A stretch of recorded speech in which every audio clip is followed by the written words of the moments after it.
सो अब तक हमने देखा था कि युवान शियान की बात सुनकर घर से निकल जाता है। शियान उसे रोकता है तो वो कहता है कि आपकी इसमें कभी गलती नहीं थी, मैंने ही अपनी तरफ से एक्सपेक्टेशन बना के रखा था, और इतना कह के वो वहाँ से जाने लगता है। फिर एपिसोड 11 में दिखाते हैं कि शियान पीछे से उसका हाथ पकड़ के उसे रोक लेता है। तो युवान कहता है कि आप जानते हैं ना इसका मतलब क्या है, ये पहली बार है जब आपने मुझे रोका है। फिर वो शियान को लेकर घर आता है। सीढ़ियों पर शियान उसे फिर रोकता है और कहता है कि मैं तुम्हारे साथ अभी ऊपर नहीं आ सकता क्योंकि मैं अभी भी अपने फीलिंग्स को अच्छे से समझ नहीं पाया हूँ। तो युवान कहता है कि क्या सच में आप अभी तक नहीं समझ पाए? मैं चाहता हूँ कि आप मेरे लिए मेरे भाई से बढ़कर हो। मैं चाहता हूँ कि जब भी आप डाउन फील करो तो मुझ पर डिपेंड हो सको। मैं चाहता हूँ कि आप मुझे अपने मन की कोई भी बात बता सको। मैं पूरे लाइफ टाइम के लिए आपके साथ रहना चाहता हूँ, क्या मैं रह सकता हूँ? तो शियान इसके लिए हाँ कह देता है और फिर दोनों फर्स्ट टाइम किस करते हैं और किस करते करते शियान उसे उसके रूम में ले जाता है और अपने कपड़े उतारने लगता है। तो शियान कहता है कि क्या हम ये बहुत जल्दी नहीं कर रहे हैं? तो युवान कहता है कि मैं अपनी पूरी लाइफ टाइम से इस दिन का वेट कर रहा हूँ, ये बिल्कुल भी जल्दी नहीं है। आपको तो ये भी नहीं पता होगा कि मैं रात को क्या ड्रीम्स देखता हूँ। फिर दोनों इंटीमेट होते हैं। इतने सालों तक वेट करने के बाद आखिर शियान ने युवान को एक्सेप्ट कर ही लिया। फिर मॉर्निंग में दोनों एक दूसरे को गुड मॉर्निंग कहते हैं। युवान कहता है कि मुझे तो अभी भी यकीन नहीं हो रहा है कि ये कोई ड्रीम नहीं सच है। फिर वो शियान से कहता है कि अब तक आप मेरा और लिली का ख्याल रखते आए हैं, तो क्या अब आगे आप मुझे अपना ख्याल रखने देंगे?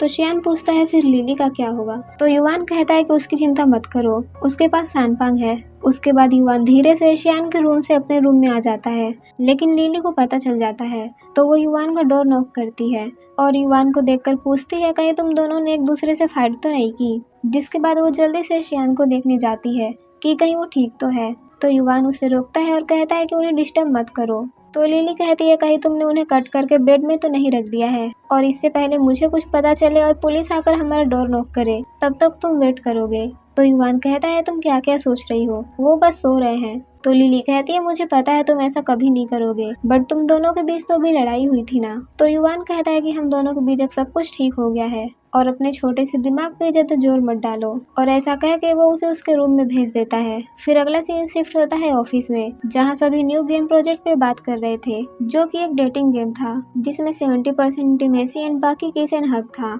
और इसी बीच शियान अपने और युवान के बीच के नाइट सीन के बारे में सोचने लगता है और उसके हाथ से कोई चीज नीचे गिरते गिरते बचती है। तो शियांग पूछता है क्या हुआ, अगर इसमें कोई चीज पसंद नहीं आ रही है तो तुम हमें बता सकते हो। तो शियान कहता है कि नहीं ये ठीक है, मुझे कोई प्रॉब्लम नहीं है। फिर नेक्स्ट सीन में दिखाया जाता है कि जुनली डॉक्टर लिन से मिलने आया हुआ था। जुनली डॉक्टर लिन को लाइटर देता है तो जुनली उसे वापस कर देता है। जुनली पूछता है क्या तुमने अब स्मोकिंग छोड़ दी है?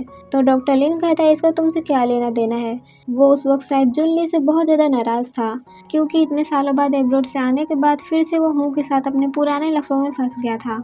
तो जुनली कहता है जब हम स्कूल में थे तो तुम सीनियर डॉक्टर्स के अंडर में इंटर्न थे, घाव गोलियों के निशान और ब्लडी सीन तुमने क्या क्या नहीं देखे थे। तो डॉक्टर लिन कहता है कि कुछ सालों से मैं अब अपने पुराने पेशेंट्स के अलावा सिर्फ आम लोगों को ट्रीट कर रहा हूँ, अभी मेरा पुरानी यादों को ताज़ा करने का कोई इरादा नहीं है। तो जुनली कहता है कि ऐसा मत करो, तुम्हें पता है ना कि इस लाइन में एक जिगरी दोस्त पाना कितना मुश्किल है। तो डॉक्टर लिन कहता है कि तुम सच में बहुत घटिया हो। तो जुनली कहता है कि तुम्हारे चेहरे पे फिर से वही लुक है, तुम मुझे ये लुक तभी देते थे जब मुझे चोट लगती थी, जैसे कि तुम मेरा एक्सरे कर रहे हो। फिर वो उससे कहता है कि चिंता मत करो, अब मैं दोबारा ऐसा नहीं करूँगा, हायर हेड्स हूँ को देख लेंगे, और वैसे भी गैंग में रहना इतना ईजी नहीं है।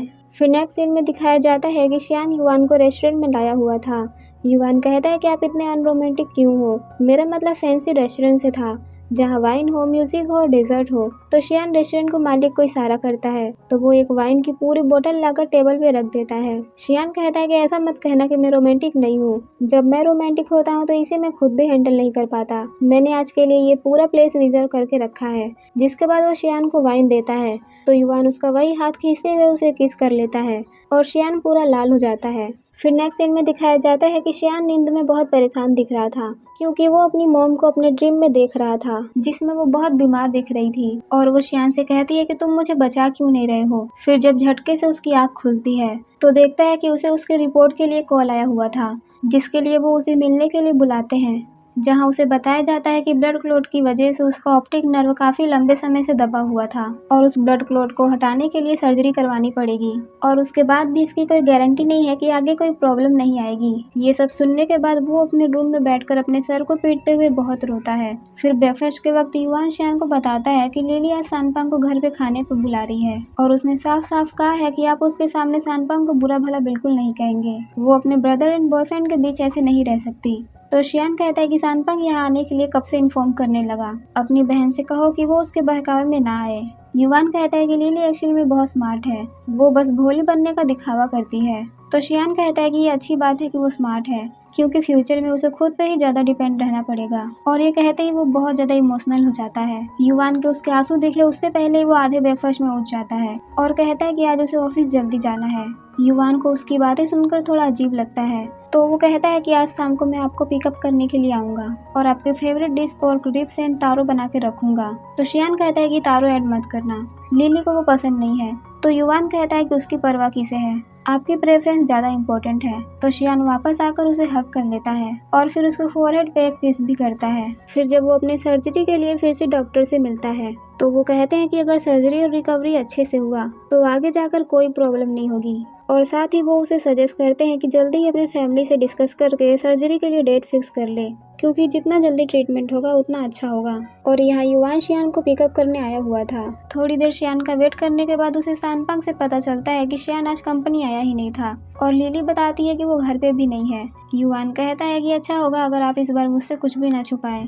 और यहाँ शियान को दिखाया जाता है जो किसी स्ट्रीट पे बैठकर सिगरेट पी रहा था और अपनी मोम के बारे में सोच रहा था कि कैसे उनकी इलनेस की वजह से उनकी डेथ हो गई थी। और तभी युवान उसे ढूंढते हुए आता है और कहता है कि क्या आप हाइड एंड सीक खेल रहे हैं। शियान कहता है कि अब तक मैंने अपनी लाइफ में बहुत सफ़र किया है लेकिन मुझे फिर भी समझ नहीं आ रहा है कि आगे क्या करना है। युवान कहता है कि जब आपने मुझे यूएस भेजा था तो मुझे भी पता नहीं था कि आगे क्या करना चाहिए। मैंने बाहर एक बहुत बड़ी दुनिया देखी लेकिन फिर भी मुझे यही अच्छा लगता है। फिर वो शियान से कहता है कि खुद को देखिए, आपने अब तक अपने पास्ट में बहुत मेहनत की है। जब दूसरे लोग अपने लाइफ में मौज मस्ती कर रहे थे तो आप एक फैमिली को संभाल रहे थे और उस फैमिली के लिए पैसे कमा रहे थे। और फिर वो उसे इनकरेज करते हुए कहता है कि वही शियान क्रैक से मत डरो क्योंकि वहीं से लाइट आती है। तो शियान कहता है कि तुम्हें पता है मुझे सबसे ज्यादा डर किस चीज से लगता है। मुझे इस वक्त सबसे ज्यादा डर इस बात की है कि कहीं मैं अपनी मॉम की तरह ना बन जाऊं और तुम सबको भी अपने साथ नीचे ना खींच लूं। मैंने अपने पास्ट में बहुत सफर किया है, मैं नहीं चाहता कि तुम लोगों के साथ भी ऐसा हो, इसलिए अगर मुझे कुछ हो जाए तो मुझे जाने देना।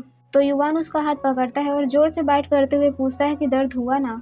आपको पता है मुझे भी इतना ही दर्द होता है जब आप किस्मत के भरोसे ऐसे ही बैठ जाते हैं और इस तरह की बातें करते हैं। इसलिए अब से आप वही करेंगे जो करना चाहिए, आप सर्जरी के लिए जाएंगे और मैं हमेशा आपके साथ रहूंगा। और फिर वो उसे घर चलने के लिए कहता है और साथ ही दोबारा स्मोकिंग ना करने के लिए उसे वार्न करता है। तो शियान पूछता है कि तुम्हें कैसे पता चला कि मैं यहाँ हूँ। तो युवान कहता है क्योंकि मैं आपको अच्छे से जानता हूँ। जिसके बाद वो शियान को किस करता है। और यहाँ सानपांग और लिली घर पे दोनों का वेट कर रहे थे। लिली बताती है कि जब हम छोटे थे तो शियान हमारी हर एक चीज में हेल्प किया करते थे। वो हर साल हमारी हाइट इस वॉल पे लिखते थे। मैं हमेशा सोचती थी कि कब मैं उनसे बड़ी हो जाऊंगी, फिर मैं उन्हें प्रोटेक्ट करूंगी। वो हमसे बस कुछ ही साल बड़े हैं लेकिन उनका हाथ हमेशा स्कार से भरा होता था, उनकी कोई परवाह नहीं करता। तो सानपांग कहता है कि हम सभी तुम्हारे भाई की परवाह करते हैं। और तभी शियान युवान को लेकर घर आ जाता है। तो सानपांग कहता है कि जो तुम्हारे भाई की सबसे ज्यादा परवाह करता है उसने उसे घर लाया। तो लिली रोते हुए आती है और अपने दोनों भाइयों को हक कर लेती है। और फिर इसी सीन के साथ ये एपिसोड यहीं खत्म होता है। मिलते हैं आपसे नेक्स्ट एपिसोड में,